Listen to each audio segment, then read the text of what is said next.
السلام عليكم. لا تنسوا الاعجاب بالفيديو والاشتراك في القناة تشجيعا لنا لنستمر بنشر المزيد إن شاء الله.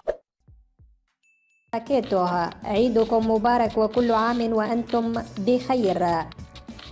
يواجه فريق الهلال نظيره فريق الاتحاد على أرضية استاد مدينة الملك عبدالله الرياضية ضمن مباراة الدور النصف النهائي من كأس الملك السعودي، وذلك اليوم الأحد الموافق لل23 من إبريل 2023 في تمام الساعة 9 مساء بتوقيت السعودية، بتوقيت مصر وليبيا والسودان.